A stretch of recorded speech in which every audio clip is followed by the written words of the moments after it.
Sebelum ceritanya dimulai, silakan tulis di kolom komentar dari daerah mana saja teman-teman yang menonton cerita ini. Jangan lupa like dan subscribe agar channel ini bisa semakin berkembang dan bisa mempersembahkan cerita yang lebih menarik lagi. Langit di luar Hotel Bintang Samudra sudah berwarna nila pekat, namun di dalam ballroom utama, ribuan lampu kristal memancarkan cahaya yang lebih terang dari matahari siang. Malam ini adalah perayaan ulang tahun Larissa Wijaya yang ke-28, dan keluarga Wijaya tidak main-main dalam menunjukkan status mereka. Karpet merah tergelar dari lobi hingga pintu masuk. Para tamu melintas di atasnya dengan gaun malam yang menjuntai dan setelan jas paling mahal.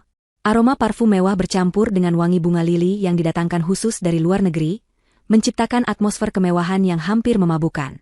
Sebuah orkestra kecil memainkan musik klasik di sudut ruangan, alunan biola dan piano menjadi latar bagi denting gelas sampanye dan tawa renyah yang terdengar di mana-mana.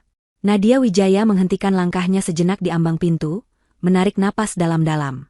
Ia merasa seperti seorang penyusup di dunianya sendiri. Gaun biru donker sederhana yang ia kenakan terasa janggal di tengah lautan sutra dan berlian. Ia tidak membawa tas tangan bermerek, hanya sebuah tas selempang kulit biasa yang ia dekap erat di sisinya. Kehadirannya terasa setipis udara, tidak terlihat dan tidak penting di tengah keramaian ini. Ia mengedarkan pandangan, mencari wajah-wajah yang familiar. Di tengah ruangan, ia melihat mereka. Panggung kecil keluarga bahagianya. Ayahnya, seorang pria parubaya yang perutnya mulai membuncit, sedang tertawa terbahak-bahak sambil menepuk punggung seorang pejabat pemerintah. Ibunya berdiri di sampingnya, tersenyum anggun, sesekali membetulkan tatanan rambutnya yang disanggul tinggi, dihiasi jepit rambut bertabur mutiara. Di dekat mereka, berdiri Reza, kakak laki-lakinya, dengan setelan jas abu-abu yang dijahit sempurna. Lengan Reza digandeng mesra oleh istrinya, Sandra, yang malam ini tampak seperti ratu dengan gaun berwarna emas yang berkilauan setiap kali ia bergerak. Dan tentu saja, sang bintang utama, Larissa. Kakak perempuannya itu dikelilingi teman-teman sosialitanya, gaun merah marunnya begitu kontras dan menarik perhatian, membuatnya menjadi pusat dari segala yang ada di ruangan itu. Mereka tampak seperti sebuah lukisan keluarga sempurna yang mahal. Nadia, dengan gaun sederhananya, adalah nodaket yang salah di atas kanvas itu.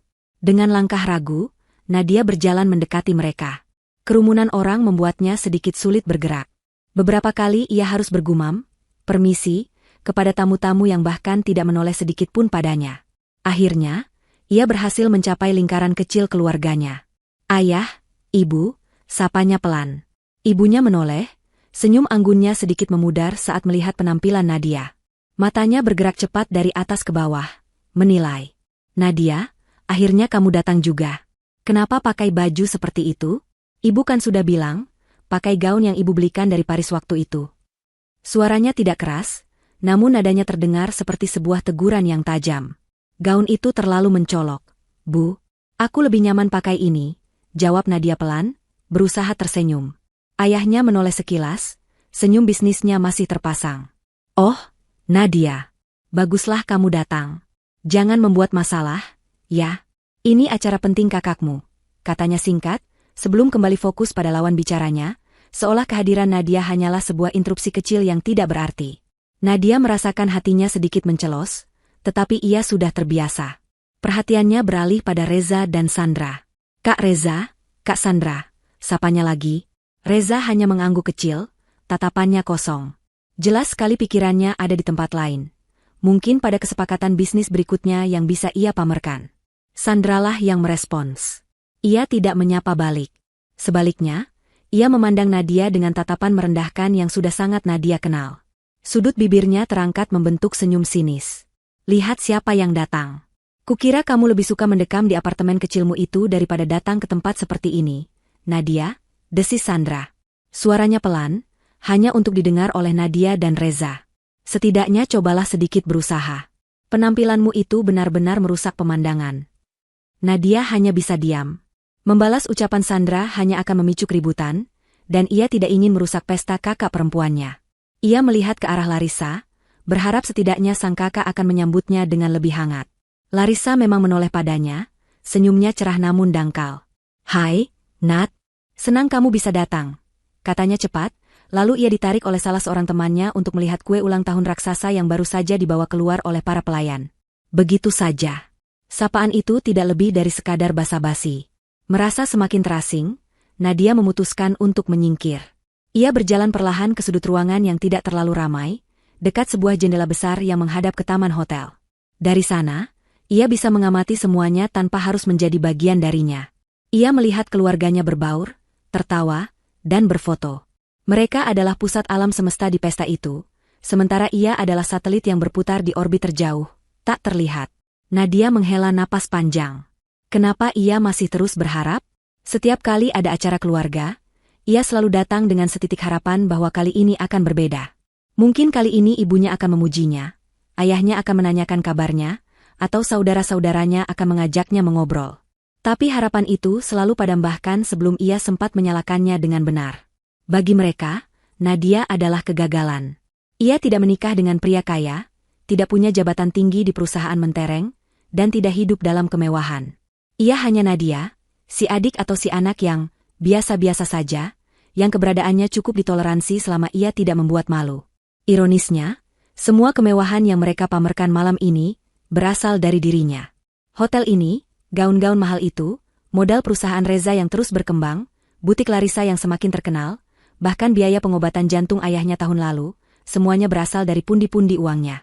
Uang yang ia hasilkan dari kerja kerasnya membangun perusahaan investasi dari nol, sebuah identitas yang ia sembunyikan rapat-rapat di balik nama samaran dan firma hukum.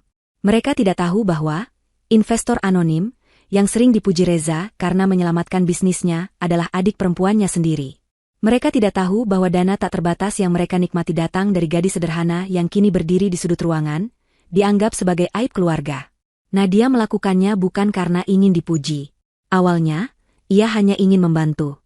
Ia ingin keluarganya hidup nyaman, bahagia, tanpa perlu khawatir soal uang.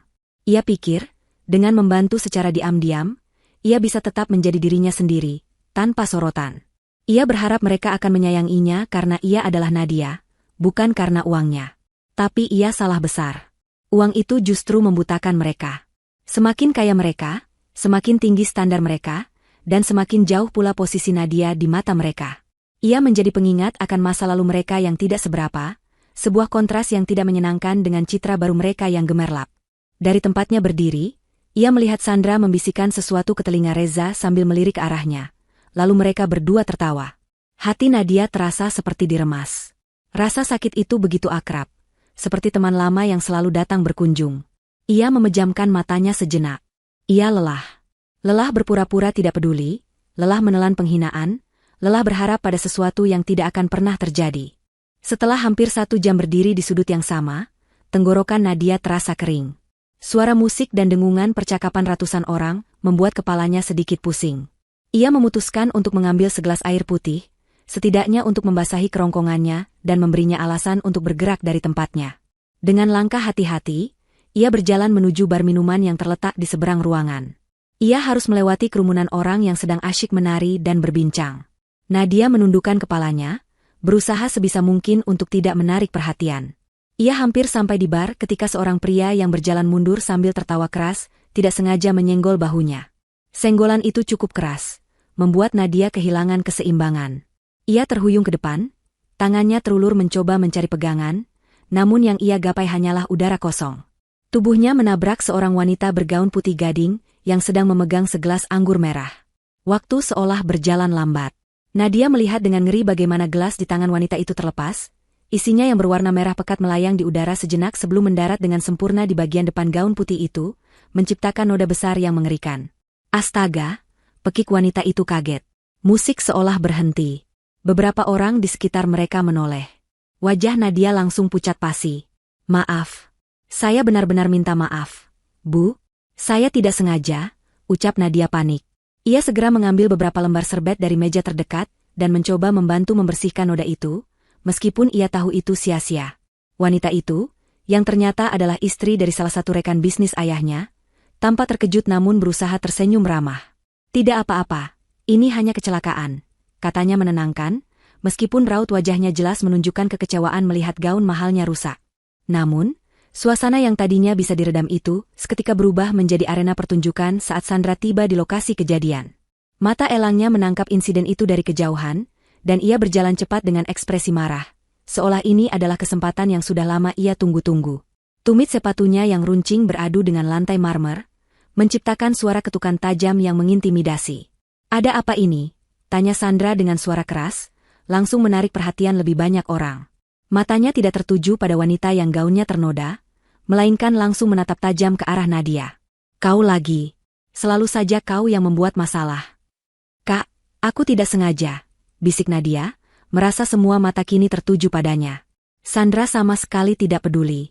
Ia mencengkeram lengan Nadia dengan kasar. Tidak sengaja? Kau tahu berapa harga gaun Nyonya Hartono ini? Mungkin lebih mahal dari seluruh isi apartemenmu. Hardiknya, suaranya semakin meninggi. Kau itu benar-benar memalukan keluarga Wijaya. Reza dan kedua orang tua Nadia akhirnya datang mendekat, wajah mereka tegang. Ayah Nadia tampak sangat malu, sementara ibunya terlihat pucat. Namun, tidak ada satupun dari mereka yang membuka mulut untuk membela Nadia. Mereka hanya berdiri diam, seolah lumpuh oleh rasa malu. Sandra semakin menjadi-jadi. Ia menarik Nadia sedikit menjauh dari Nyonya Hartono, membawanya ke area yang lebih terbuka di tengah kerumunan yang kini membentuk lingkaran. Ia mendorong Nadia hingga gadis itu sedikit terhuyung. Lihat dirimu, teriak Sandra, jarinya menunjuk lurus ke wajah Nadia. Wajahnya memerah karena amarah, matanya menyala-nyala penuh kebencian. Kau datang ke sini dengan penampilan seperti gembel, dan sekarang kau merusak pesta kakakmu dengan kecerobohanmu. Kau itu tidak pantas ada di sini. Nadia hanya bisa menunduk, air matanya mulai menggenang. Penghinaan ini, di depan ratusan orang, terasa seperti ribuan jarum yang menusuk kulitnya.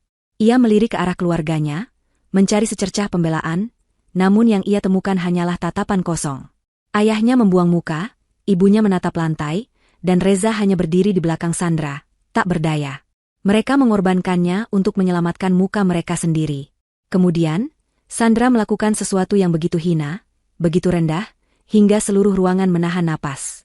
Dengan tatapan penuh jijik, ia memalingkan wajahnya sedikit, mengumpulkan air liur di mulutnya, lalu meludah ke lantai marmer yang mengilap, tepat di dekat sepatu datar sederhana yang dikenakan Nadia. Suara, cih, yang dihasilkannya terdengar begitu jelas di dalam keheningan yang mencekam. Itu bukan sekadar ludah, itu adalah sebuah pernyataan. Pernyataan bahwa di mata Sandra, Nadia tidak lebih berharga dari kotoran yang menempel di sepatunya. Nadia mengangkat kepalanya, matanya terbelalak tak percaya. Rasa sakit di hatinya kini berubah menjadi sesuatu yang lain. Sesuatu yang dingin, tajam, dan berbahaya. Kemarahannya yang selama ini ia pendam, bertahun-tahun ia telan bulat-bulat, kini mulai bergolak naik ke permukaan. Seolah belum cukup, Sandra menyeringai puas melihat efek dari perbuatannya. Ia kemudian menyapu pandangannya ke sekeliling, memastikan semua orang mendengar perintahnya selanjutnya. Jangan hanya berdiri di situ seperti patung bodoh, bentaknya pada Nadia. Kau sudah merusak suasana. Setidaknya bergunalah sedikit. Itu, lihat nampan kosong di sana, ambil dan layani para tamu. Edarkan minuman dan makanan. Cepat, bergerak seperti pembantu. Perintah itu adalah paku terakhir yang ditancapkan ke peti mati kesabaran Nadia. Pembantu. Sampah. Hinaan itu bergema di telinganya. Ia melihat sekelilingnya sekali lagi. Wajah-wajah asing yang menatapnya dengan campuran rasa kasihan dan penasaran. Wajah Nyonya Hartono yang tampak serba salah. Dan yang paling menyakitkan, wajah keluarganya sendiri. Wajah ibunya yang pasrah, wajah ayahnya yang malu, wajah kakaknya Reza yang pengecut. Mereka semua diam. Keheningan mereka adalah persetujuan atas penghinaan yang baru saja ia terima. Pada saat itu, sesuatu di dalam diri Nadia patah. Benang tipis terakhir yang menghubungkannya dengan harapan dan kesabaran putus, tanpa bisa disambung lagi. Air mata yang tadi menggenang kini mengering, digantikan oleh kobaran api. Cukup sudah. Selama ini ia diam bukan karena ia lemah, tapi karena ia masih menyimpan cinta untuk mereka. Tapi cinta tidak bisa hidup di atas penghinaan. Ia menarik napas panjang, bukan untuk menenangkan diri, tapi untuk mengumpulkan semua kekuatan yang tersisa. Ia mengangkat dagunya, tatapan matanya yang tadi penuh luka kini berubah menjadi dingin dan setajam baja. Seluruh ruangan masih hening, menunggu apa yang akan terjadi selanjutnya. Mereka mengira akan melihat seorang gadis menangis dan berlari. Mereka salah besar. Mereka akan menyaksikan sebuah badai. Keheningan yang mengikuti perintah kejam Sandra terasa berat dan pekat. Udara di dalam ballroom yang tadinya penuh dengan musik dan tawa kini terasa hampa, hanya menyisakan dengungan pendingin ruangan dan detak jantung Nadia yang bergemuruh di telinganya. Semua orang menatapnya. Ada yang kasihan, ada yang mencemooh, ada yang sekadar penasaran, menantikan drama apa yang akan terjadi selanjutnya. Mereka semua mengira akan melihat air mata. Mereka pikir gadis pendiam yang baru saja diludahi dan diperintahkan untuk menjadi pembantu itu akan hancur, menutupi wajahnya dan berlari keluar dengan isak tangis yang memalukan. Namun, tidak ada air mata. Nadia berdiri tegak, tulang punggungnya yang selama ini selalu sedikit membungkuk kini lurus seperti baja. Ia mengangkat kepalanya perlahan, dan tatapan matanya membuat Sandra, yang tadinya masih menyeringai puas, sedikit bergidik. Tatapan itu bukan lagi tatapan seekor domba yang terluka. Tatapan itu adalah tatapan seekor serigala yang telah dibangunkan dari tidurnya. Dingin, menusuk, dan tanpa rasa takut. Rasa sakit yang selama bertahun-tahun ia rasakan telah bermetamorfosis menjadi sesuatu yang lain. Bukan lagi kesedihan yang lunak, melainkan amarah yang telah ditempa menjadi kekuatan murni. Ia bisa merasakan darahnya berdesir lebih cepat, memompa adrenalin ke seluruh tubuhnya. Dunia di sekelilingnya menjadi sangat jernih. Ia melihat wajah pucat Reza, wajah bingung ayahnya, dan wajah ibunya yang mulai dipenuhi firasat buruk. Nadia mengabaikan mereka semua. Fokusnya kini hanya tertuju pada dua orang, Reza dan Sandra. Ia melangkah maju satu langkah, gerakannya tenang dan terkendali. Keheningan itu pecah oleh suaranya, yang terdengar sangat berbeda dari bisikannya yang ragu-ragu beberapa saat yang lalu. Suaranya rendah, stabil, dan membawa beban yang berat. "Kak Reza," panggilnya. Reza tersentak, seolah baru sadar dari mimpi buruk. "Nadia, sudah cukup. Jangan perbesar masalah ini. Minta maaflah pada kakak iparmu dan Nyonya Hartono, lalu kita pulang," katanya, mencoba mengambil alih kendali situasi dengan cara yang paling pengecut. Nadia tersenyum tipis, tetapi senyum itu tidak mencapai matanya. Itu adalah senyum yang membuat bulu kuduk merinding. "Minta maaf? Aku rasa ada hal yang lebih penting untuk kita bicarakan daripada sekadar gaun yang kotor." Matanya menatap lurus ke dalam mata kakaknya, tanpa berkedip. Kemudian, ia menarik napas dalam-dalam, dan dari dalam dadanya keluar sebuah suara yang tidak pernah dibayangkan oleh siapapun akan keluar dari mulutnya. "Batalkan bisnis 25 miliar itu." Itu bukan jeritan histeris. Itu adalah sebuah perintah. Sebuah raungan yang penuh dengan otoritas dan kekuasaan, begitu kuat hingga seolah mengguncang pilar-pilar ballroom itu. Gelas-gelas di meja sedikit bergetar. Para tamu terkesiap kaget. Orkestra yang baru saja akan memulai kembali lagunya, seketika menghentikan gerakan mereka. Seluruh ruangan benar-benar membeku. Semua orang menatap Nadia dengan mulut sedikit terbuka. Siapa gadis ini? Apa yang baru saja ia katakan? Sandra adalah yang pertama pulih dari keterkejutan. Wajahnya yang tadi pucat kini memerah karena marah. "Apa katamu? Kau sudah gila? Jangan bicara omong kosong, Nadia. Kau bahkan tidak tahu apa itu bisnis," cibirnya, mencoba merebut kembali panggungnya. "Oh, aku tahu," balas Nadia, suaranya kembali tenang namun mematikan. "Aku tahu betul. Proyek pengembangan resor mewah di Pulau Kencana, bukan? Kemitraan strategis dengan perusahaan investasi asing yang sangat misterius, Nexus Capital. Sebuah kesepakatan senilai 25 miliar yang akan melambungkan nama perusahaan Wijaya ke level internasional. Itukah bisnis yang kau maksud, Kak Reza?" Reza terpana. Mulutnya membuka dan menutup tanpa suara. Bagaimana Nadia tahu detail seperti itu? Ia belum pernah menceritakannya pada Nadia. Ia selalu menganggap adiknya itu terlalu bodoh untuk mengerti seluk-beluk dunia korporat. Ayah mereka akhirnya angkat bicara. Suaranya bergetar karena campuran amarah dan rasa malu. "Nadia, hentikan semua ini sekarang juga. Kamu mempermalukan nama keluarga. Masuk ke mobil dan tunggu di sana." Tetapi Nadia tidak lagi mendengarkan. Ia seperti berada di dunianya sendiri. Sebuah dunia di mana hanya ada dia dan kebenaran yang akan ia ledakan. Ia mengabaikan ayahnya dan kembali menatap Reza. "Kau terlihat kaget, Kak. Kau pikir aku tidak tahu apa-apa? Kau pikir aku hanya gadis bodoh yang menghabiskan waktunya membaca buku di apartemen sempit?" "Diam, Nadia," bentak Reza, rasa takut kini mulai merayapi dirinya. Ada sesuatu dalam tatapan Nadia yang membuatnya ngeri. "Kau tidak punya hak untuk ikut campur dalam urusanku." "Tidak punya hak." Nadia tertawa, suara tawanya terdengar getir dan hampa.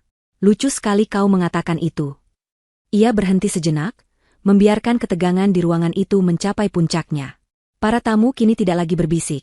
Mereka semua menahan napas, menyimak setiap kata seolah sedang menonton babak final sebuah drama menegangkan.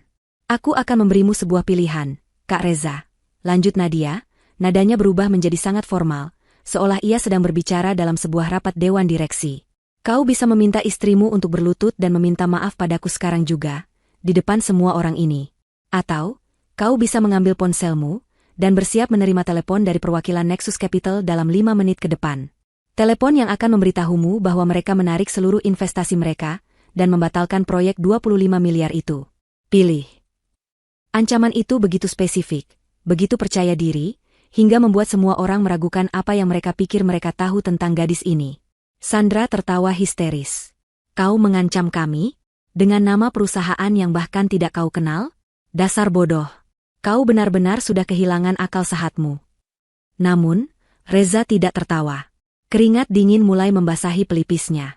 Ia menatap adiknya, mencoba mencari tanda-tanda kegilaan atau kebohongan. Tapi yang ia lihat hanyalah keyakinan yang mutlak.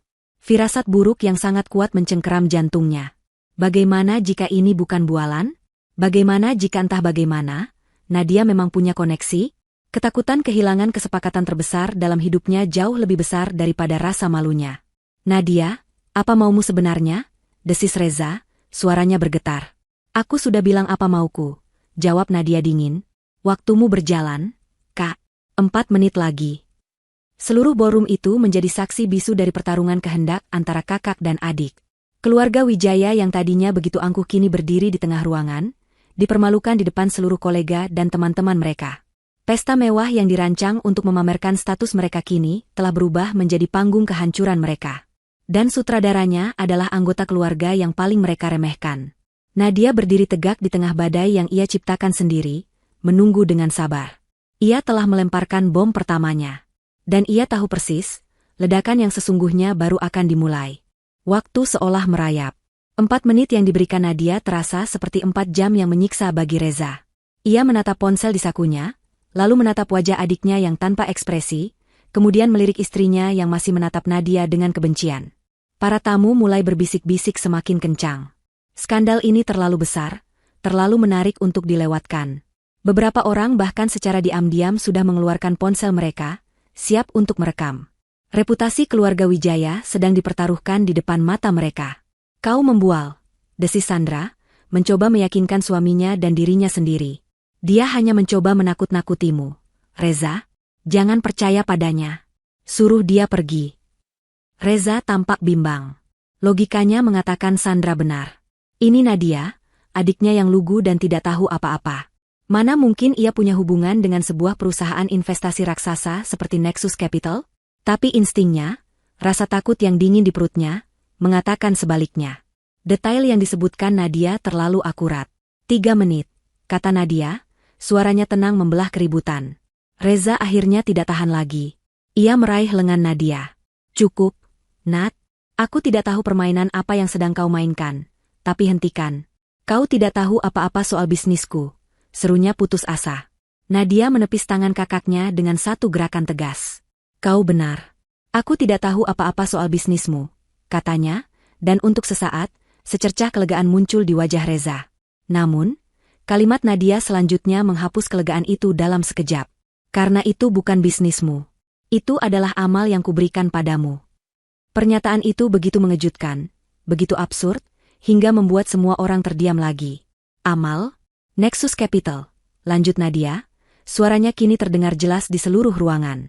Kau selalu bertanya-tanya, kan, Kak? Kenapa perusahaan investasi itu begitu murah hati padamu? Kenapa mereka menyetujui setiap proposalmu tanpa banyak bertanya? Kenapa CEO-nya tidak pernah mau bertemu denganmu secara langsung, dan hanya berkomunikasi lewat perantara? Setiap pertanyaan yang dilontarkan Nadia adalah sebuah pukulan telak bagi Reza. Semua itu adalah pertanyaan yang memang ada di benaknya selama ini. Ia selalu menganggapnya sebagai keberuntungan, sebagai bukti kejeniusan bisnisnya. Kau tahu kenapa? Tanya Nadia retoris. Karena CEO perusahaan itu sudah sangat mengenalmu. Dia tahu semua kelebihanmu, dan dia tahu semua kebusukanmu. Wajah Reza semakin pucat. Apa maksudmu? Bisiknya. Nadia mengambil napas dalam-dalam, siap untuk membuka kotak Pandora yang telah ia segel selama bertahun-tahun. Aku bukan hanya tahu tentang Nexus Capital, Kak Reza, katanya, tatapannya menembus pertahanan terakhir kakaknya. Akulah Nexus Capital. Jika sebelumnya ruangan itu hening, sekarang keheningan itu terasa berbeda. Ini adalah keheningan yang lahir dari keterkejutan total, dari ketidakpercayaan absolut. Ayah dan ibu Nadia terhuyung mundur, seolah baru saja dihantam oleh kekuatan tak kasat mata. Sandra tertawa, tetapi tawa itu terdengar sumbang dan panik. Mustahil. Kau pembohong. Nadia mengabaikannya. Ia terus berbicara, dan kali ini, kata-katanya adalah rentetan peluru yang menghancurkan semua kepalsuan yang telah dibangun keluarganya. Mari kita mulai dari awal, ya? 3 tahun yang lalu, perusahaanmu diambang kebangkrutan karena salah urus. Kau punya utang di mana-mana. Siapa yang memberimu modal segar sebesar 5 miliar rupiah lewat rekening perusahaan cangkang di Singapura? Itu aku. Reza gemetar hebat. Tidak ada yang tahu soal itu selain dirinya dan manajer keuangannya yang sudah ia pecat. 2 tahun lalu, lanjut Nadia, tatapannya beralih pada orang tuanya. Ayah butuh operasi bypass jantung darurat di rumah sakit terbaik. Biayanya hampir 2 miliar. Ibu menangis karena asuransi tidak menanggung semuanya. Lalu tiba-tiba, pihak rumah sakit bilang ada donatur anonim yang melunasi semua tagihan. Donatur itu adalah aku. Ibunya terisak, menutup mulutnya dengan kedua tangan. Tatapan Nadia kini beralih ke Larissa, yang berdiri membeku di dekat kue ulang tahunnya yang megah. Butik mewahmu di Grand Plaza, Kak Larissa. Kau pikir kau mendapat lokasi utama itu karena keberuntungan? Aku membeli seluruh lantai komersial itu setahun sebelumnya. Aku memberikan lokasi terbaik untukmu dengan harga sewa yang tidak masuk akal murahnya, melalui perusahaan properti milikku yang lain. Terakhir, dan yang paling tajam, tatapannya kembali ke Sandra. Dan kau, Kak Sandra. Cincin berlian 10 karat di jarimu. Hadiah dari Reza, katamu? Reza membelinya menggunakan kartu kredit Black Card tanpa batas. Kau tahu siapa pemegang utama kartu itu? Aku. Setiap bulan, tagihan puluhan, bahkan ratusan juta dari gaya hidupmu yang mewah, lunas dibayar. Bukan oleh suamimu, tapi olehku. Nadia berhenti sejenak, membiarkan semua informasi itu meresap. Ia tidak perlu menunjukkan dokumen atau bukti apapun. Detail yang ia berikan, yang hanya diketahui oleh orang-orang yang terlibat, sudah lebih dari cukup. Rumah yang kalian tinggali, mobil-mobil yang kalian kendarai, liburan keliling Eropa yang kalian pamerkan di media sosial, bahkan gaun emas yang kau pakai malam ini, Kak Sandra, semuanya dibeli dengan uangku. Suaranya meninggi, penuh dengan rasa sakit dan amarah yang akhirnya terlampiaskan. Aku melakukan semua itu karena aku mencintai kalian. Aku pikir dengan memberikan semua ini, kalian akan bahagia, dan mungkin, suatu hari nanti, kalian akan melihatku, adik kalian, bukan sebagai beban atau aib, tapi sebagai keluarga. Tapi aku salah, bisiknya, suaranya kini bergetar karena emosi. Uang itu membuat kalian buta. Kalian menikmati kemewahan yang kuberikan sambil menghinaku, merendahkanku, bahkan meludahiku di depan semua orang. Suasana pesta telah hancur total. Beberapa tamu sudah mulai berjalan keluar, tidak ingin terlibat lebih jauh. Yang lain tetap tinggal, ponsel mereka kini terangkat secara terang-terangan, merekam setiap detik dari drama keluarga paling epik yang pernah mereka saksikan. Reza akhirnya jatuh berlutut di depan Nadia, wajahnya basah oleh air mata penyesalan dan ketakutan. Nadia, ampuni aku mohon jangan batalkan proyek itu. Nadia menatap kakaknya yang bersimpuh di kakinya tanpa rasa iba sedikitpun. Terlambat. Semuanya sudah terlambat. Kau tidak menyesal telah menyakitiku, Kak. Kau hanya takut kehilangan uangku. Ia kemudian menatap seluruh keluarganya yang hancur lebur. Malam ini, semua fasilitas ini berhenti. Pesta ini selesai. Dengan kata-kata itu, Nadia berbalik. Ia tidak lagi peduli pada tatapan orang-orang. Ia berjalan lurus menuju pintu keluar, setiap langkahnya terasa ringan, seolah beban seberat gunung baru saja terangkat dari pundaknya. Ia tidak lari. Ia berjalan dengan anggun, meninggalkan kekacauan, kehancuran, dan puing-puing kerajaan palsu keluarganya di belakangnya. Pintu ballroom yang berat itu tertutup di belakangnya, meredam suara tangisan dan kekacauan yang baru saja ia mulai. Di luar, udara malam terasa sejuk di kulitnya. Untuk pertama kalinya setelah sekian lama, Nadia Wijaya akhirnya bisa bernapas dengan lega. Nadia tidak menoleh ke belakang. Sekalipun tidak. Saat pintu ballroom yang berat itu tertutup di belakangnya, suara-suara sumbang dari dunianya yang lama, tangisan ibunya, teriakan panik Sandra, gumaman para tamu, seketika teredam, menyisakan keheningan yang menenangkan di koridor hotel yang panjang dan sepi. Ia berjalan lurus, langkahnya mantap di atas karpet tebal. Setiap langkah terasa seperti mematahkan sebuah rantai tak kasat mata yang telah membelenggunya seumur hidup. Beban menjadi anak yang tak terlihat, beban menjadi sumber daya yang tak dihargai, beban menelan penghinaan demi menjaga kedamaian palsu, semuanya luruh di sepanjang koridor itu. Ia tidak merasa menang. Ia juga tidak merasa gembira.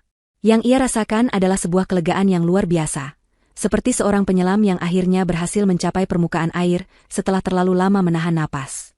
Udara yang ia hirup terasa segar dan bersih. Sampai di lobi utama yang megah, beberapa tamu pesta yang sudah keluar lebih dulu menatapnya dengan ekspresi campur aduk. Nadia mengabaikan mereka.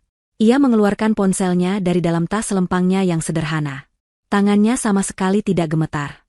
Dengan jari-jari yang tenang, ia mencari satu nama di kontaknya, Rudy. Asisten pribadinya, orang kepercayaannya, dan satu-satunya orang di dunia yang tahu persis siapa Nadia Wijaya sesungguhnya. Panggilan itu tersambung pada dering pertama.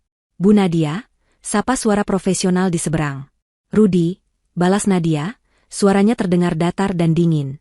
Ia berhenti di dekat pilar marmer besar, memunggungi keramaian. "Lakukan sekarang." Tidak perlu penjelasan lebih lanjut. Rudy sudah menerima instruksi kontingensi untuk skenario ini sejak lama. Nadia pernah berkata padanya, "Jika suatu hari aku meneleponmu dari acara keluargaku dan hanya mengatakan, 'Lakukan sekarang,' kau tahu apa yang harus kau kerjakan." Rudy, yang sangat efisien, hanya menjawab, "Semua protokol sudah siap, Bu." "Konfirmasi perintah?" "Konfirmasi," tegas Nadia. "Batalkan proposal investasi untuk semua perusahaan yang terafiliasi dengan Reza Wijaya. Tarik semua jaminan korporat dari Nexus Capital. Bekukan semua kartu kredit tambahan dan lini kredit pribadi yang terhubung dengan akun induk. Hentikan pembayaran sewa untuk butik Larissa Wijaya. Terakhir, kirimkan pemberitahuan penarikan dana ke rekening yayasan atas nama ayah dan ibu. Lakukan semuanya secara serentak. Aku ingin semua akses finansial mereka yang berasal dariku terputus sebelum matahari terbit." "Dimengerti, Bu. Proses akan dimulai dalam 5 detik. Ada lagi?" "Itu saja untuk sekarang. Terima kasih, Rudy." Nadia menutup teleponnya. Sesederhana itu, dengan satu panggilan telepon berdurasi kurang dari 1 menit, ia baru saja meruntuhkan sebuah kerajaan. Kerajaan keluarganya sendiri. Ia memasukkan kembali ponselnya ke dalam tas dan terus berjalan menuju pintu keluar utama, di mana seorang petugas membukakan pintu untuknya. Angin malam yang sejuk menyambutnya, terasa seperti sebuah baptisan menuju kehidupan barunya.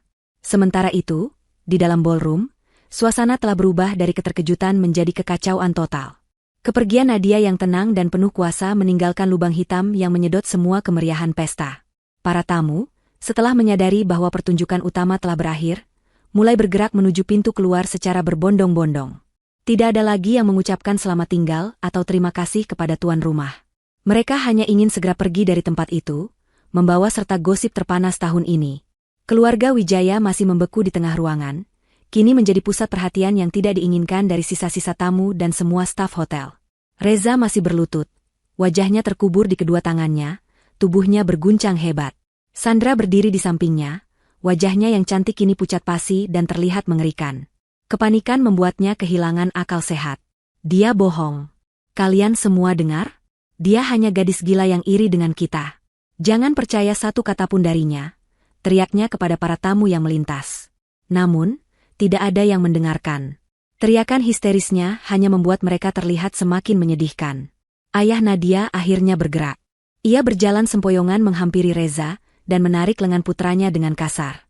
"Bangun. Jangan membuat malu dirimu lebih dari ini," hardiknya, meskipun suaranya bergetar. Reza mengangkat kepalanya, matanya merah dan bengkak. "Sudah berakhir, Ayah," racaunya. "Semuanya sudah berakhir. Proyek itu perusahaan." Ia tidak sanggup melanjutkan kalimatnya. Larissa adalah yang paling diam. Pesta ulang tahun impiannya telah berubah menjadi mimpi buruk terburuknya. Kue raksasa bertingkat 7 yang tadi ia potong dengan gembira kini, tampak seperti monumen ejekan. Gaun merahnya yang indah terasa seperti kostum badut. Ia menatap keluarganya yang hancur, dan untuk pertama kalinya, ia melihat mereka apa adanya. Sekelompok orang serakah yang angkuh, yang baru saja menerima ganjarannya. Ada secuil rasa bersalah yang mulai merayap di hatinya, bercampur dengan rasa malu yang luar biasa. Tepat pada saat itu, manajer hotel, diapit oleh 2 penjaga keamanan berbadan tegap, mendekati mereka dengan ekspresi serius. "Tuan dan Nyonya Wijaya," katanya dengan nada formal yang dingin. "Kami turut prihatin atas apa yang terjadi, tetapi acara Anda telah menyebabkan keresahan bagi tamu hotel lainnya. Kami mohon Anda untuk menyelesaikan masalah keluarga Anda di tempat lain. Itu adalah pengusiran halus. Keluarga Wijaya, yang 1 jam lalu menjadi tamu terhormat, kini diusir dari pesta mereka sendiri. Penghinaan itu terasa lengkap. Dengan sisa-sisa harga diri yang mereka miliki, sang ayah memapah Reza yang masih lemas. Ibunya, yang terus menangis tanpa suara, mengikuti di belakangnya. Sandra berjalan dengan tatapan kosong, sementara Larissa mengambil tas tangannya dengan gerakan kaku dan mengikuti mereka dari belakang. Perjalanan mereka keluar dari hotel adalah sebuah parade kehancuran. Melewati lobi yang sama di mana mereka disambut dengan hormat beberapa jam yang lalu, kini mereka harus menahan tatapan kasihan dan cemooh dari staf dan beberapa tamu yang masih berada di sana. Tidak ada lagi kilatan lampu kamera dari wartawan acara sosial, yang ada hanyalah tatapan tajam dan bisikan-bisikan sinis. Perjalanan pulang di dalam mobil mewah mereka, mobil yang sebentar lagi bukan lagi milik mereka, terasa seperti perjalanan menuju pemakaman. Tidak ada yang berbicara. Hanya suara isak tangis sang ibu yang memecah keheningan. Reza menatap kosong keluar jendela, melihat lampu-lampu kota yang berkelip, yang tadinya terlihat seperti permata kesempatan, kini tampak seperti bara api yang mengejeknya. Sandra duduk mematung, pikirannya berpacu liar, mencoba mencari jalan keluar dari bencana ini, namun hanya menemukan jalan buntu. Malam yang seharusnya menjadi puncak kejayaan mereka justru menjadi malam di mana tirai kemewahan itu dirobek dengan paksa, menampakkan kebusukan yang ada di baliknya. Matahari terbit keesokan paginya, sinarnya yang keemasan menembus jendela-jendela besar di rumah mewah keluarga Wijaya. Namun, di dalam rumah itu, suasananya kelam seperti malam tanpa bintang. Tidak ada yang tidur. Mereka semua duduk terpencar di ruang keluarga yang luas, dikelilingi oleh perabotan mahal dan karya seni yang kini terasa asing dan dingin. Keheningan yang menyelimuti mereka sejak semalam akhirnya pecah, bukan oleh percakapan, melainkan oleh suara notifikasi ponsel yang terdengar seperti alarm bencana. Domino pertama jatuh pada Sandra. Setelah semalaman meratap dan menyalahkan semua orang, ia memutuskan untuk melakukan pelarian yang biasa ia lakukan, berbelanja online. Ia membuka situs web butik desainer favoritnya, mengisi keranjang belanjanya dengan tas dan sepatu edisi terbatas, mencoba membeli kembali rasa tenangnya. Saat ia sampai pada halaman pembayaran dan memasukkan detail kartu kredit Black Card andalannya, sebuah tulisan merah muncul di layar, transaksi ditolak. Silakan hubungi bank penerbit Anda. Sandra mengerutkan kening. Pasti ada kesalahan sistem. Ia mencoba lagi. Ditolak. Ia mencoba kartu platinum lainnya. Ditolak. Satu persatu, semua kartu kreditnya yang terhubung dengan akun Reza gagal berfungsi. Kepanikan mulai menjalari dirinya. Reza, kenapa semua kartuku tidak bisa dipakai? Serunya dengan suara melengking. Reza, yang sedang duduk dengan kepala terkubur di tangannya, tidak menjawab. Ponselnya baru saja berdering. Panggilan dari manajer bank prioritasnya. Dengan tangan gemetar, Reza menjawab panggilan itu. Suara di seberang terdengar formal dan tanpa emosi.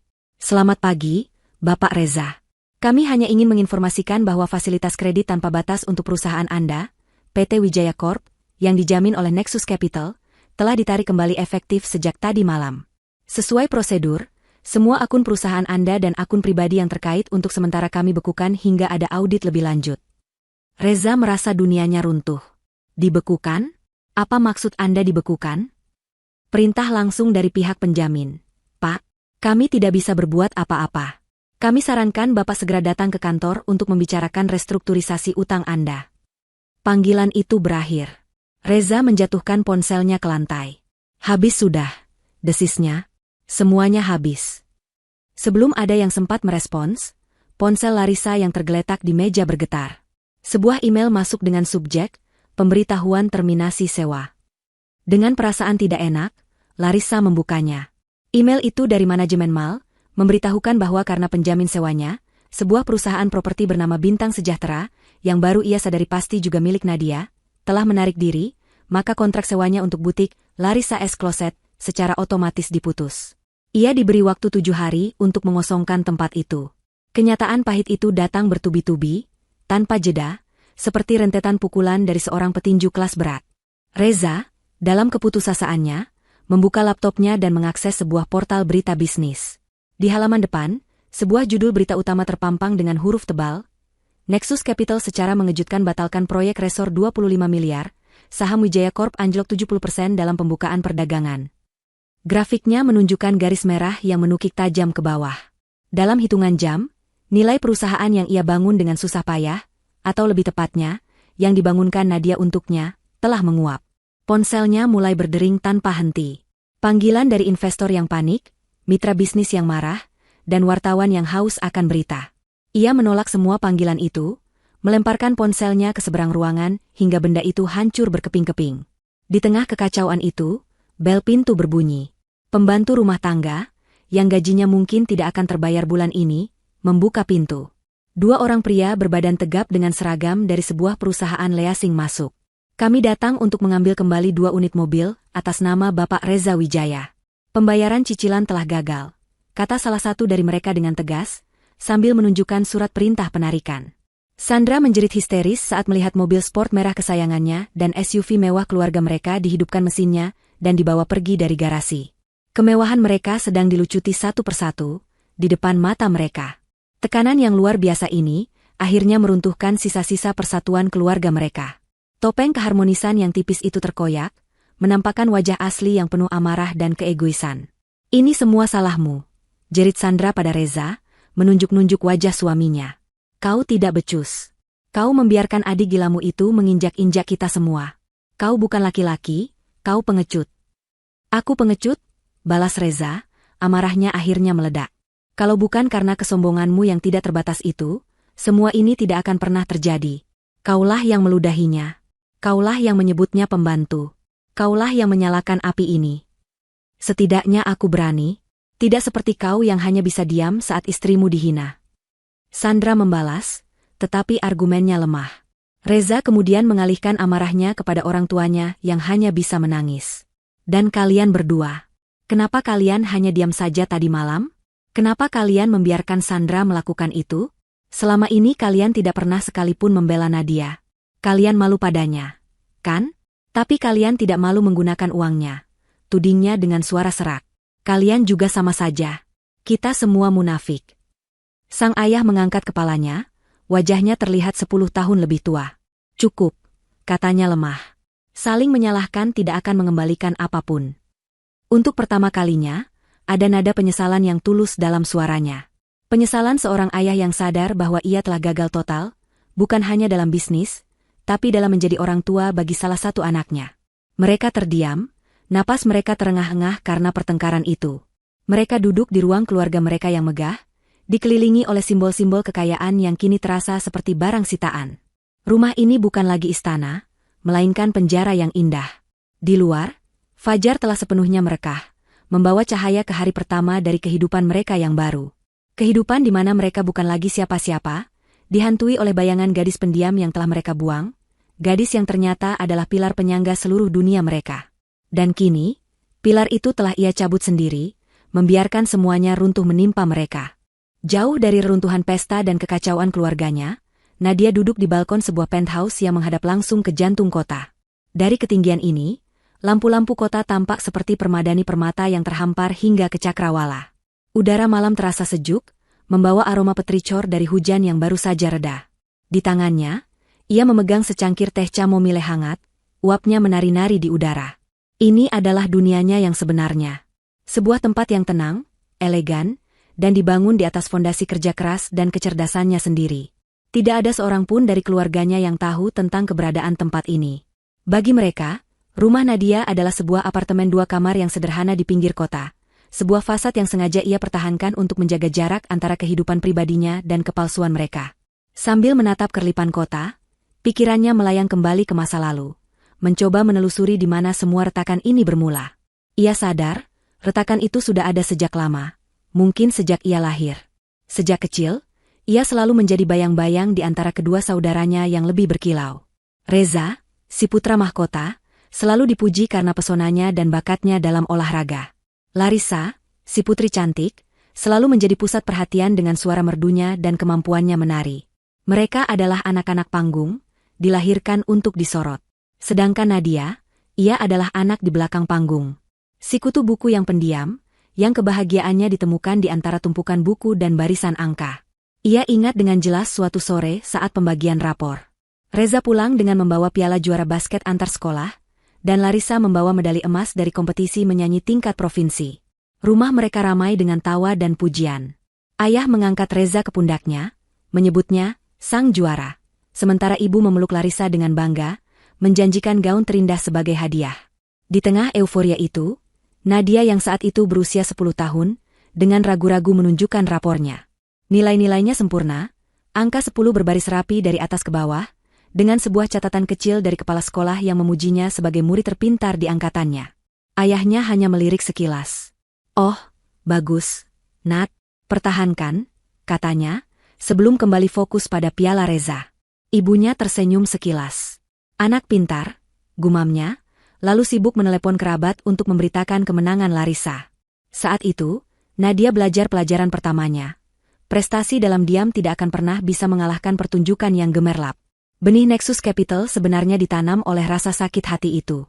Saat keluarganya mengalami kesulitan finansial ketika ia remaja, Nadia melihat dengan jelas bagaimana stres merusak keharmonisan rumah mereka.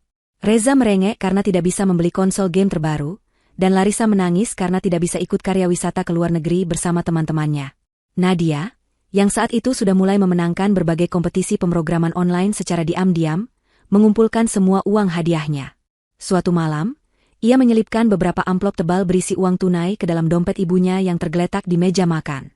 Keesokan harinya, ia mendengar ibunya menangis terharu, menyebutnya sebagai berkah tak terduga dari Tuhan. Uang itu langsung digunakan untuk membeli konsol game untuk Reza dan membiayai perjalanan Larissa. Tidak ada yang bertanya dari mana uang itu datang. Melihat senyum di wajah mereka, Nadia merasakan kebahagiaan yang aneh, bercampur dengan sedikit kepahitan karena lagi-lagi ia tidak terlihat. Saat itulah ia memutuskan, ia bisa menjadi berkah tak terduga itu. Ia bisa menjadi malaikat pelindung anonim bagi keluarganya. Setelah lulus SMA dengan nilai terbaik, ia mendapatkan beasiswa penuh untuk belajar di salah satu universitas teknologi terbaik di Amerika. Namun, orang tuanya menolaknya. "Terlalu jauh, Nadia. Biayanya mahal untuk hidup di sana. Lagi pula, perempuan tidak perlu sekolah terlalu tinggi," kata ayahnya. Ironisnya, di bulan yang sama, ayahnya tanpa ragu memberikan modal besar kepada Reza untuk memulai bisnis pertamanya, sebuah usaha yang gagal total dalam waktu kurang dari setahun. Nadia tidak membantah. Ia mengalah, menempuh pendidikan di universitas lokal sambil bekerja paruh waktu. Siang hari ia adalah seorang staf administrasi biasa, tapi malam hari, di kamar kosnya yang sempit, ia membangun kerajaannya. Ia mengembangkan sebuah algoritma investasi berbasis kecerdasan buatan yang mampu memprediksi pergerakan pasar dengan akurasi yang mencengangkan. Dengan modal kecil dari sisa uang hadiah kompetisinya, ia mulai bermain di pasar saham. Uangnya berlipat ganda, lalu berlipat ganda lagi. Dalam waktu 5 tahun, ia telah mendirikan Nexus Capital, sebuah firma investasi butik yang namanya mulai berbisik di kalangan elit finansial. Ia mempekerjakan Rudy, seorang profesional brilian yang ia percaya sepenuhnya untuk menjadi wajah perusahaannya. Momen krusial datang ketika bisnis kedua Reza berada di jurang kehancuran. Utangnya menumpuk, dan para investor lama menarik diri. Nadia melihat keputusasaan di wajah ayahnya dan tangisan ibunya setiap malam. Hatinya tergerak. Inilah kesempatannya. Ia bisa muncul, menyatakan siapa dirinya, dan menyelamatkan mereka semua. Tapi kemudian ketakutan itu muncul. Jika ia muncul sebagai penyelamat, akankah mereka akhirnya melihatnya sebagai Nadia? Atau mereka hanya akan melihatnya sebagai mesin uang? Apakah mereka akan mencintainya? Atau mencintai kekayaannya? Ketakutan itu membuatnya memilih jalan anonim. Melalui Rudy, Nexus Capital menyuntikkan dana segar ke perusahaan Reza, menyelamatkannya dari kebangkrutan. Nadia menyaksikan dari jauh bagaimana kelegaan dan kebahagiaan kembali ke rumahnya. Ia mendengar Reza dengan sombongnya bercerita di meja makan tentang investor misterius yang melihat kejeniusannya. Ia melihat Sandra, yang baru dinikahi Reza saat itu, mulai memamerkan barang-barang mewah yang dibeli dari keuntungan perusahaan.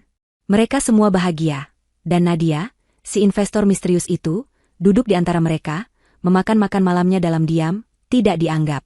Tahun-tahun berikutnya, pola itu terus berlanjut. Setiap kali ada kebutuhan, butik untuk Larissa, renovasi rumah untuk orang tua, menutupi utang judi Reza, Nadia selalu ada di sana, menyediakan dana melalui berbagai lapisan perusahaan cangkang, memastikan jejaknya tidak terlacak. Ia menjadi dewa tak terlihat bagi keluarganya, memberikan semua yang mereka inginkan, dengan harapan suatu saat nanti mereka akan mencintainya tanpa syarat. Namun, ia lupa satu hal, dewa yang tidak pernah menampakkan diri, lama-kelamaan akan dilupakan dan tidak dihargai. Dan malam itu, di pesta Larissa, ia akhirnya sadar. Ia bukan dewa bagi mereka. Ia hanyalah sumber daya alam yang mereka kuras habis, tanpa rasa terima kasih. Nadia menyesap tehnya. Rasa hangatnya menjalar ke seluruh tubuhnya. Ia tidak menyesali keputusannya. Rasa sakit karena pengkhianatan itu masih ada. Tetapi kini tertutupi oleh perasaan damai, karena telah membebaskan diri. Kilas balik itu bukan untuk membangkitkan penyesalan, melainkan untuk mengingatkan dirinya sendiri bahwa ia telah bertahan terlalu lama. Badai telah ia lepaskan, dan sekarang, ia siap untuk menghadapi hari esok yang cerah, sendirian. 3 hari setelah malam yang menghancurkan itu, keluarga Wijaya hidup dalam limbo yang menakutkan. Surat-surat peringatan utang mulai berdatangan seperti gelombang pasang.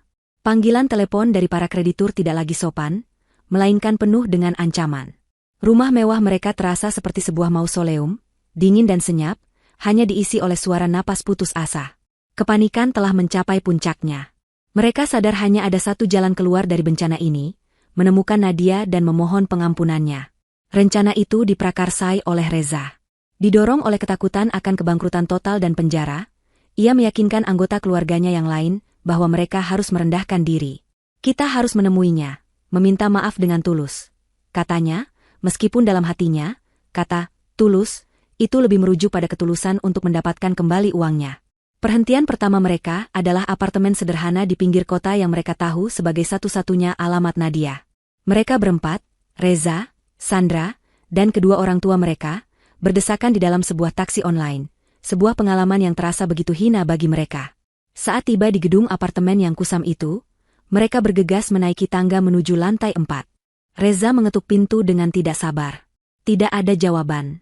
Ia menggedornya lebih keras. Nadia, ini aku, kakakmu. Buka pintunya. Pintu di sebelah terbuka, seorang wanita parubaya dengan daster menatap mereka dengan curiga. Cari Mbak Nadia? Dia sudah pindah dari sebulan yang lalu. Katanya mau pindah ke tempat yang lebih dekat dengan kantornya. Informasi itu seperti sebuah tamparan. Mereka bahkan tidak tahu bahwa Nadia sudah pindah. Betapa sedikitnya mereka peduli dan tahu tentang kehidupannya. Rasa putus asa mulai membayangi mereka. Jika ia tidak ada di sini, di mana lagi mereka harus mencarinya? Reza tidak menyerah. Otaknya yang biasa ia gunakan untuk mencari celah bisnis kini, ia pakai untuk melacak adiknya sendiri. Ia teringat satu nama yang ia dengar dari percakapan telepon Nadia di pesta itu, Rudy. Ia juga ingat nama perusahaan yang disebut Nadia berulang kali, Nexus Capital.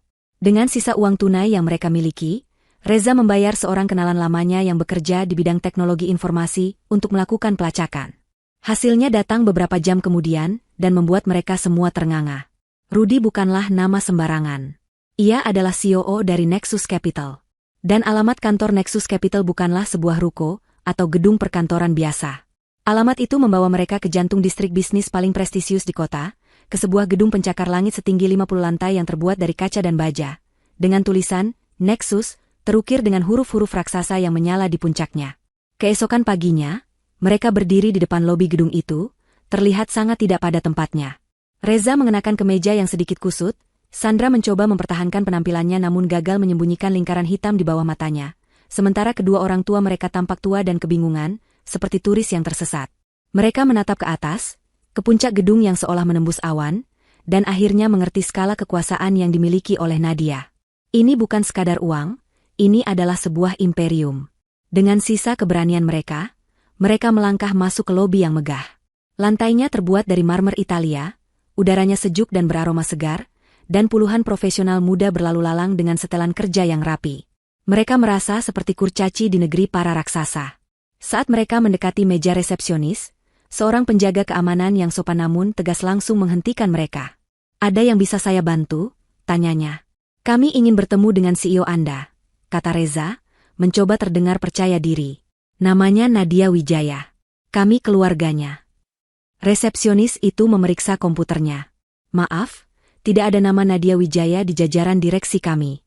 Dan jadwal CEO hari ini sudah penuh. Apakah Anda sudah membuat janji?" Tentu saja mereka tidak punya janji.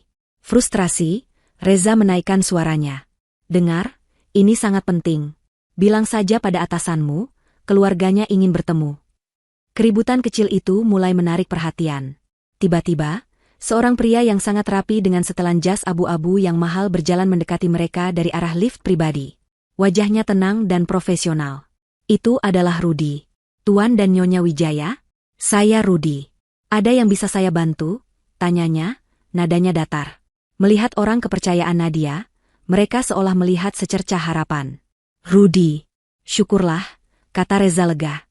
Tolong, kami harus bertemu Nadia. Kami harus bicara dengannya. Sandra, yang tadinya diam, kini maju ke depan. Ia mencoba memasang senyum memelas. Tolong sampaikan padanya, aku benar-benar minta maaf atas semua yang terjadi. Aku akan melakukan apa saja untuk menebusnya. Kami bisa memperbaiki semuanya, bisnis. Rudy mengangkat tangannya dengan sopan, menghentikan ucapan Sandra. Ia menatap mereka satu persatu, tatapannya dingin dan tidak bisa ditembus. Ibu Nadia sudah menduga kalian akan datang, katanya. Dan beliau sudah menyiapkan pesan untuk saya sampaikan. Mereka semua menahan napas. Beliau berpesan, lanjut Rudy, suaranya yang tenang bergema di lobi yang luas itu. Permintaan maaf tidak ada artinya jika motifnya adalah untuk memperbaiki rekening bank Anda yang kosong. Penyesalan tidak ada gunanya jika lahir dari kemiskinan, bukan dari hati nurani. Ibu mereka mulai terisak. Tapi dia putriku. Aku ibunya. Bilang padanya, aku hanya ingin bicara. Rudy menatap wanita tua itu dengan ekspresi yang sedikit melunak, namun pesannya tetap tidak berubah. Ibu Nadia juga mengatakan ini, selama 28 tahun, kalian memiliki ribuan hari dan jutaan kesempatan untuk berbicara dengannya, untuk menanyakan kabarnya, untuk mendengarkan ceritanya. Kalian memilih untuk tidak mengambil satu pun dari kesempatan itu. Sekarang, giliran beliau yang memilih untuk tidak berbicara dengan kalian. Kata-kata itu adalah vonis final. Tidak ada lagi yang bisa dikatakan. Pintu telah ditutup dan dikunci rapat. Rudy sedikit membungkukkan badannya. Saya harap Anda mengerti. Selamat siang. Tanpa menunggu jawaban, Rudy berbalik dan berjalan kembali menuju lift pribadi, meninggalkan mereka berempat yang berdiri mematung di tengah lobi yang megah. Mereka telah ditolak. Ditolak oleh putri dan adik yang dulu mereka anggap sampah. Mereka menatap berkeliling, pada kesibukan dan kemewahan yang dibangun oleh Nadia, dan akhirnya menyadari kebenaran yang paling menyakitkan. Dunia ini miliknya, dan mereka bahkan tidak diizinkan untuk masuk ke gerbangnya. Minggu-minggu setelah penolakan telak di lobi menara Nexus Capital, keluarga Wijaya terjerumus ke dalam jurang keputusasaan yang paling dalam. Realitas kini tidak bisa lagi mereka sangkal. Surat pemberitahuan penyitaan rumah datang, memberikan mereka waktu 30 hari untuk mengosongkan istana yang telah mereka banggakan. Sisa-sisa tabungan pribadi mereka terkuras habis untuk membayar pengacara yang hanya bisa menggelengkan kepala, mengatakan bahwa secara hukum, mereka tidak punya pijakan apapun. Semua aset, semua kekayaan, secara sah berada di bawah payung korporasi milik Nadia. Mereka telah hidup dalam ilusi, dan kini ilusi itu telah lenyap. Tekanan finansial yang menghimpit ini bekerja seperti racun yang merembes ke dalam retakan-retakan pondasi keluarga mereka, menghancurkannya dari dalam. Tidak ada lagi kepura-puraan, tidak ada lagi senyum palsu. Yang tersisa hanyalah kepahitan dan saling menyalahkan. Epicentrum dari ledakan terakhir ini adalah pernikahan Reza dan Sandra. Bagi Sandra, yang menikahi Reza karena status dan kekayaannya, hidup dalam kemiskinan adalah sebuah skenario yang lebih buruk dari kematian. Cintanya, jika memang pernah ada, menguap bersama saldo rekening bank mereka. Pertengkaran terakhir mereka terjadi di tengah ruang tamu yang setengah kosong, di antara tumpukan kardus dan perabotan yang diberi label Sita. Aku tidak bisa hidup seperti ini lagi, Reza, jerit Sandra, wajahnya basah oleh air mata amarah. Lihat kita. Kita akan menjadi gelandangan. Dan ini semua karena kau terlalu lemah untuk menghadapi adikmu sendiri. Aku lemah, balas Reza, suaranya serak karena kurang tidur dan stres. Siapa yang memulai semua ini? Sandra? Siapa yang meludahinya di depan ratusan orang? Kesombonganmu, ketamakanmu, kaulah yang menghancurkan kita. Jika kau bisa menunjukkan sedikit saja kebaikan, mungkin kita tidak akan berakhir seperti ini. Kebaikan tidak membayar tagihan, raung Sandra. Ia menunjuk sebuah koper besar yang sudah terisi penuh di dekat pintu. Aku sudah selesai. Aku tidak akan ikut tenggelam bersamamu dan keluargamu yang menyedihkan ini. Aku menikah dengan seorang pangeran, bukan pengemis. Dengan kata-kata terakhir yang menusuk itu, Sandra mengambil tas tangannya, menyeret kopernya, dan berjalan keluar dari rumah itu tanpa menoleh ke belakang. Ia meninggalkan Reza yang berdiri mematung di tengah runtuhan hidup mereka, suara pintu yang dibanting menjadi penutup dari babak pernikahan mereka.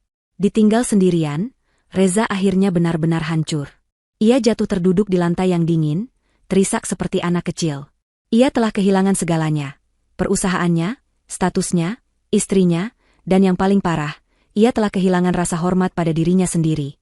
Orang tua mereka menghadapi kejatuhan ini dengan cara yang berbeda. Mereka akhirnya pindah ke sebuah rumah kontrakan kecil dengan 2 kamar di pinggiran kota, sebuah tempat yang ukurannya tidak lebih besar dari garasi rumah lama mereka. Bagi sang ibu, yang seluruh hidupnya dihabiskan untuk mengejar status sosial, ini adalah neraka dunia. Ia tidak berani keluar rumah, takut bertemu dengan teman-teman arisannya yang dulu selalu memujinya. Ia menghabiskan hari-harinya dengan meratapi nasib. Tangisannya menjadi musik latar yang menyedihkan di rumah kecil itu. Sang ayah, di sisi lain, lebih banyak diam. Ia duduk berjam-jam di teras, menatap kosong ke jalanan yang berdebu. Dalam keheningan itu, ia akhirnya dipaksa untuk berkontemplasi. Ia teringat pada Nadia kecil yang selalu menunjukkan rapornya dengan mata berbinar, pada Nadia remaja yang ia larang untuk mengejar beasiswanya, pada Nadia dewasa yang duduk diam di setiap acara keluarga. Ia sadar, ia tidak hanya gagal mengenali potensi putrinya, ia telah gagal untuk mengenali putrinya itu sendiri. Penyesalan itu terasa seperti beban berat yang menekan dadanya, sebuah hukuman yang harus ia pikul dalam diam hingga akhir hayatnya. Di antara mereka semua, Larisalah yang mengalami transformasi paling signifikan. Kehilangan butik kesayangannya memaksanya untuk menghadapi dunia nyata untuk pertama kalinya. Tanpa koneksi dan tanpa portofolio kerja yang nyata, satu-satunya pekerjaan yang bisa ia dapatkan adalah sebagai pramuniaga di sebuah department store di mall. Setiap hari, ia harus berdiri selama 8 jam, melipat pakaian, melayani pelanggan yang kadang ramah dan kadang kasar, dan menerima gaji bulanan yang jumlahnya tidak lebih besar dari harga sepasang sepatu yang dulu biasa ia beli. Pekerjaan itu sangat melelahkan dan merendahkan harga dirinya pada awalnya. Tapi perlahan, sesuatu dalam dirinya mulai berubah. Ia merasakan betapa sulitnya mencari uang. Ia mulai menghargai nilai dari kerja keras. Ia melihat dunia dari sudut pandang yang berbeda, sudut pandang orang biasa yang selama ini selalu ia pandang sebelah mata. Dalam kelelahan dan kesederhanaan hidupnya yang baru, ingatannya tentang Nadia mulai muncul kembali dengan cara yang berbeda. Ia tidak lagi mengingat Nadia sebagai adik yang membosankan, tapi sebagai gadis kecil yang pernah diam-diam menaruh permen di bawah bantalnya saat ia sakit, atau remaja yang membantunya mengerjakan tugas sekolah yang sulit tanpa pernah meminta imbalan. Rasa bersalah yang tulus mulai tumbuh di hatinya. Ia sadar bahwa ia, sama seperti yang lain, telah mengambil keuntungan dari kebaikan Nadia. Meskipun ia tidak sekejam Sandra, keacuhannya sama menyakitkannya. Suatu malam setelah pulang kerja, dengan tangan yang pegal dan kaki yang sakit, Larissa duduk di meja kecil di kamarnya. Ia mengambil secari kertas dan sebuah pulpen. Ia memutuskan untuk menulis surat kepada Nadia. Bukan untuk meminta uang atau pertolongan. Surat itu adalah sebuah kebutuhan bagi jiwanya sendiri, sebuah upaya untuk membersihkan nuraninya. Ia menulis dengan jujur, tanpa kepalsuan. Untuk Nadia, tulisnya. Aku tidak tahu apakah surat ini akan sampai padamu, atau apakah kau akan membacanya. Aku tidak menulis untuk meminta apapun. Aku hanya ingin mengatakan, aku minta maaf. Maaf karena selama ini aku menjadi kakak yang buruk. Aku terlena dengan semua kemewahan hingga aku lupa cara menjadi manusia. Aku cemburu pada kecerdasanmu, tapi aku terlalu angkuh untuk mengakuinya. Aku menikmati semua yang kau berikan tanpa pernah bertanya, tanpa pernah berterima kasih. Aku ikut diam saat kau dihina. Tidak ada alasan untuk semua itu, dan aku sangat menyesal. Aku tidak berharap kau memaafkanku, tapi aku ingin kau tahu bahwa aku sadar akan kesalahanku. Aku harap kau bahagia, Nat, kau pantas mendapatkannya. Setelah selesai menulis, ia melipat surat itu dan memasukkannya ke dalam amplop.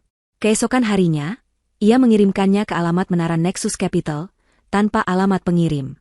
Ia tidak mengharapkan balasan. Baginya, melepaskan surat itu ke kotak pos terasa seperti melepaskan sebagian kecil dari beban berat yang selama ini ia pikul. Itu adalah langkah pertamanya menuju penebusan, sebuah langkah kecil di jalan yang masih sangat panjang. 6 bulan berlalu. Musim telah berganti, dan begitu pula kehidupan Nadia Wijaya. Ia tidak lagi bersembunyi di balik bayang-bayang. Ia telah sepenuhnya merengkuh perannya sebagai salah satu pemimpin bisnis paling berpengaruh di negeri ini. Wajahnya kini sering muncul di majalah-majalah bisnis, bukan sebagai sosialita, melainkan sebagai seorang visioner yang disegani. Namun, sorotan publik tidak mengubah esensi dirinya. Ia tetap pribadi yang tenang dan tertutup, lebih suka menghabiskan waktunya menganalisis data pasar daripada menghadiri pesta glamor. Kekuatan dan kekayaan yang ia miliki tidak membuatnya menjadi seperti keluarganya. Sebaliknya, ia mengubah luka masa lalunya menjadi sumber kekuatan untuk berbuat baik. Salah satu langkah terbesarnya adalah mendirikan Yayasan Pelita Cendekia, sebuah lembaga filantropi raksasa dengan fokus utama memberikan beasiswa penuh kepada siswa-siswi berprestasi dari keluarga kurang mampu untuk melanjutkan pendidikan hingga ke jenjang tertinggi, baik di dalam maupun di luar negeri. Saat peresmian yayasan itu, dalam pidato singkatnya, ia berkata, "Bakat terbaik seringkali tersembunyi di tempat yang paling tidak terduga. Tugas kita adalah memastikan bahwa cahaya mereka tidak pernah padam hanya karena kegelapan keadaan." Itu adalah caranya untuk menyembuhkan luka lamanya, dengan memberikan kesempatan yang dulu pernah direnggut darinya kepada ribuan anak lain. Nadia telah menemukan kedamaiannya. Ia membangun sebuah lingkaran pertemanan yang kecil namun tulus, orang-orang yang menghargainya karena pikirannya, bukan karena rekening banknya.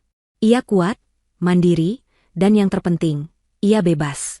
Sementara Nadia membangun masa depannya yang cerah, anggota keluarganya yang lain menjalani takdir yang telah mereka tabur sendiri.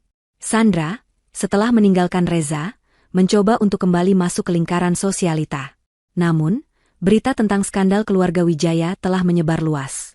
Ia dicap sebagai perempuan materialistis yang meninggalkan suaminya saat jatuh miskin. Pintu-pintu yang dulu terbuka lebar untuknya kini tertutup rapat. Takdirnya adalah menjadi hantu dari masa lalunya yang gemerlap, selamanya mengejar kehidupan yang tidak akan pernah bisa ia raih kembali. Reza, setelah berbulan-bulan terpuruk dalam depresi, akhirnya terpaksa bangkit. Tanpa ijazah yang mengesankan dan tanpa koneksi, ia harus memulai dari titik terendah. Ia mendapatkan pekerjaan sebagai seorang tenaga penjual rendahan di sebuah perusahaan kecil, menjual produk dari pintu ke pintu. Kerja keras dan penolakan yang ia hadapi setiap hari mengikis habis kesombongannya.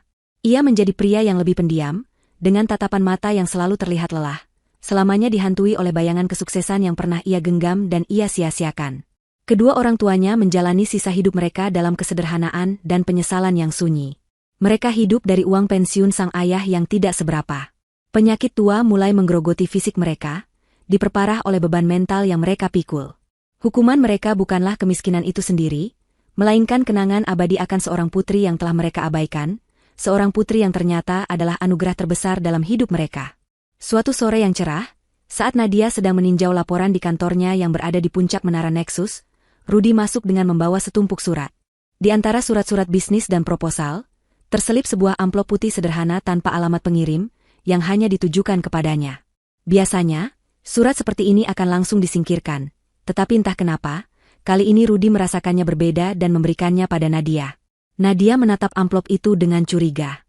Ia mengira itu adalah upaya lain dari keluarganya untuk menghubunginya.